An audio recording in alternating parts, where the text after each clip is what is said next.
Today, we're going to decode the hidden structure of language itself. We're going to explore how we're teaching machines to understand not just our words, but what we really mean. So let's just start with a simple question. Think about an everyday word. How about the word spring? How many different meanings can you think of for that one word? Go ahead, take a second. Got a number in your head? Well, whatever you guessed, I bet it's more, a whole lot more. According to the dictionary, the word spring has at least 31 distinct meanings.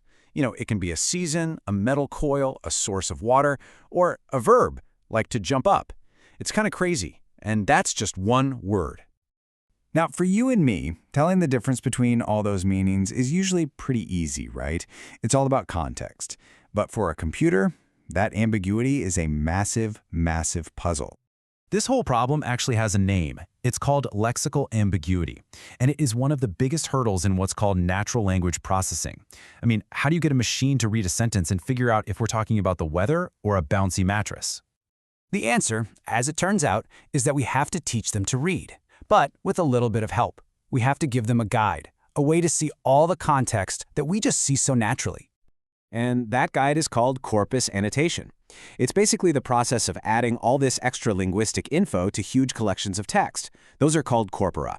This whole process essentially translates the hidden rules of our language into a format that a computer can finally begin to understand. The best way to think of it is like this.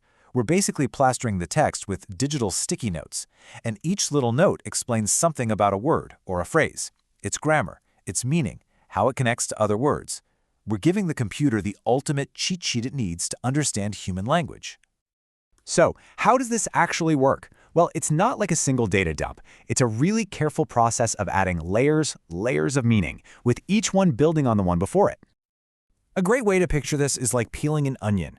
On the outside, a text is really just a string of letters and spaces. But as we add each new layer of annotation, we get closer and closer to the core meaning.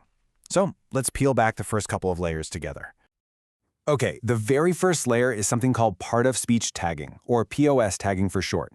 This is the absolute foundation. We're just telling the computer what each word's job is in the sentence. Is it a noun, a verb, an adjective?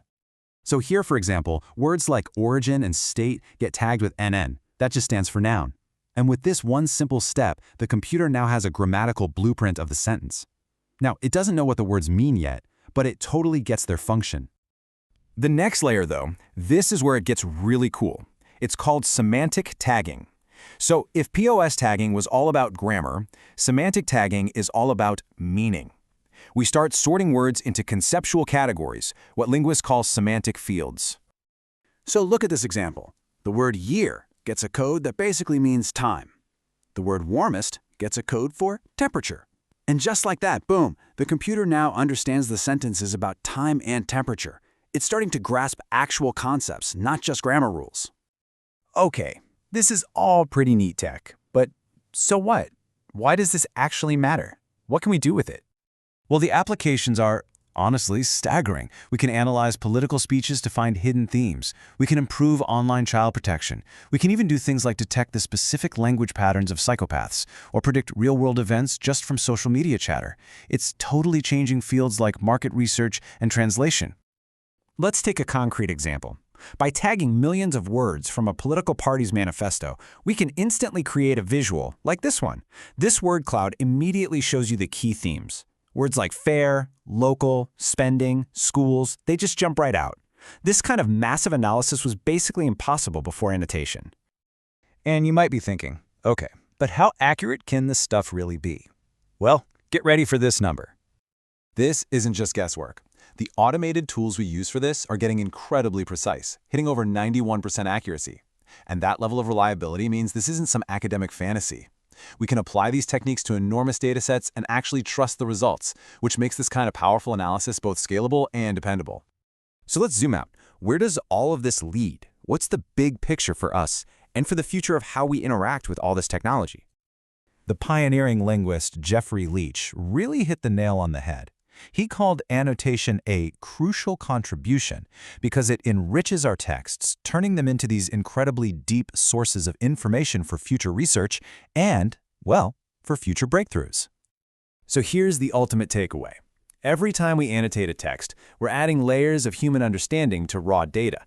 We are literally building a world where computers can finally move beyond just processing words and start to actually, meaningfully understand them.